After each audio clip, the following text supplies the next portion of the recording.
Technology का इतना अद्भुत उपयोग दुनिया के विकसित से विकसित राष्ट्र नहीं कर पाए जो भारत ने कर कर दिखाया। यही देश जो देश 2004 में असहाय सा दिखता था, चारों ओर संकट के बादल दिखते, देश की सीमाएं सुरक्षित नहीं थी, देश के अंदर महिलाएं अपने आप को सुरक्षित नहीं मानती थी, युवा निराश था, सेना के जवान हताश थे। वही देश जो 4 से 14 में हताशा और निराशा की गर्त में डूबा था, 14 से 24 तक विश्व में सर्वप्रथम बनने के लिए कृत संकल्पित होकर आज आगे बढ़ा। नरेंद्र भाई के नेतृत्व ने इस देश के स्व को जगाने का काम किया है, इस देश की आत्मा को जगाने का काम किया है। और आज हम देखते हैं तो देश की कई सारी धरोहर विश्व जानने के लिए लालायित है। जब हम कहते हैं कि हमारा मेडिकल साइंस और मेडिकल की पढ़ाई हमारी भाषाओं में होगी, पूरी दुनिया ढूंढने आती है, कैसे होगी? मैंने 2 लोग मुझे मिलने आए थे, मैंने कहा एक भाषा में नहीं होगी, 18 भाषा में हमारे बच्चे मेडिकल पढ़ेंगे, क्योंकि भाषा हमारे यहां माध्यम होता है अभिव्यक्ति का, मूल चीज इसका इंटेलेक्चुअल पावर है, वो चीज हम शब्दों से समझते हैं। अध्यात्म से आयुर्वेद तक, सोशल साइंस से लेकर सोलार तक, मैथ से लेकर मेटावर्स तक और शून्य से अंतरिक्ष तक, हर जगह आज भारत का दबदबा समग्र विश्व के सामने हम देख रहे हैं। मैं निश्चित रूप से मानता हूं कि नरेंद्र भाई ने कहा है ये अमृत काल की शुरुआत, आजादी के 75 साल समाप्त हुए, 75 साल से 100 साल, जब 2047 में देश आजादी की शताब्दी मनाता होगा, कोई क्षेत्र विश्व में ऐसा नहीं होगा जहां भारत विश्व में सर्वप्रथम नहीं होगा। ऐसे भारत की रचना का संकल्प आज देश की जनता कर कर आगे बढ़ रही है।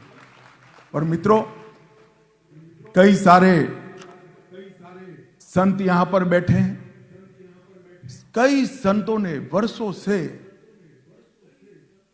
कई प्रकार की तपस्याएं, उपासनाएं, प्रार्थनाएं करी कि इस देश का स्व जागरूक हो, इस देश अपनी चीर पुरातन सनातन संस्कृति की ओर मुड़े, मगर ये संभव नहीं होता। 550 साल से जहां भगवान श्री राम का जन्म हुआ था, वो पवित्र स्थान को नष्ट कर दिया गया था। हम इसका पुनर्निर्माण नहीं कर पाते थे, अदालतों में केस को सुलझाए गए, उलझाए गए, लटकाए गए। नरेंद्र भाई के नेतृत्व में सरकार बनी, संतों का आशीर्वाद रहा, संतों की प्रेरणा रही, सारे मार्ग निष्कंटक होकर 22 जनवरी को राम लल्ला अपने घर में फिर से विराजमान है।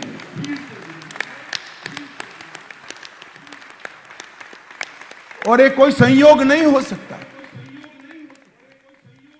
कि राम लल्ला की अपने घर में पुनर्स्थापना और भारत के अमृत काल की शुरुआत, ये संयोग नहीं है, एक कुदरत का इशारा है कि भारत का स्वर्णिम समय ये 25 साल में आकर भारत सर्वप्रथम बनने जा रहा है, ये इसका इशारा है। हमारे योग को, हमारे आयुर्वेद को विश्व के अंदर आज स्वीकृति मिल रही है।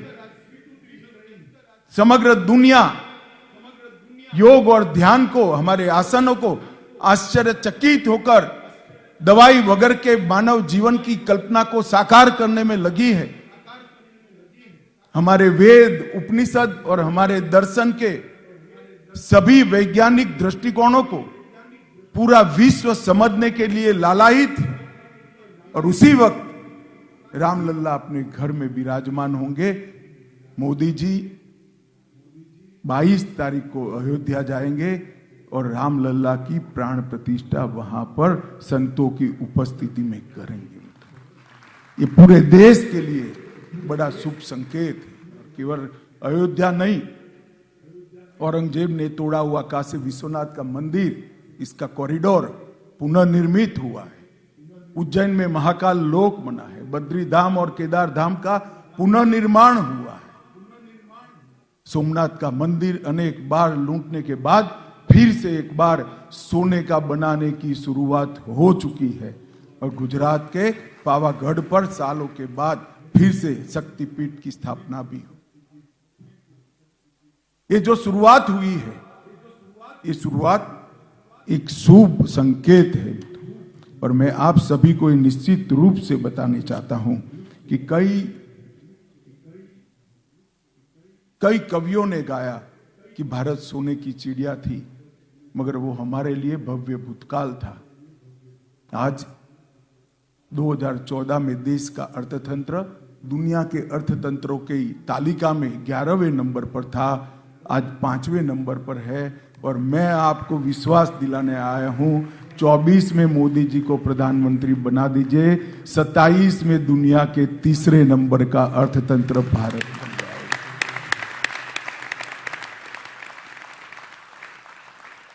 नई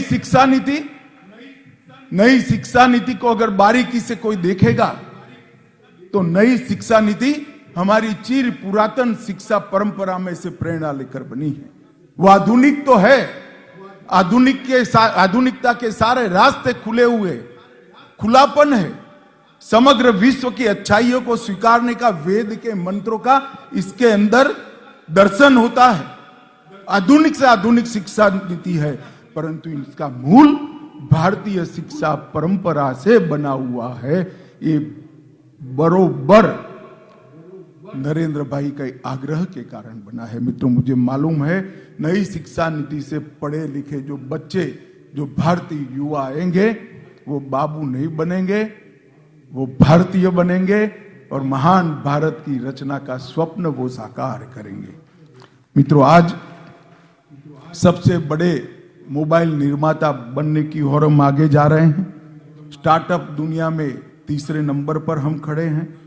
रिन्यूएबल एनर्जी में दुनिया में तीसरे नंबर पर खड़े हैं। और सुरक्षा के मामले में आज भारत को कोई शंका की दृष्टि से नहीं देख सकता।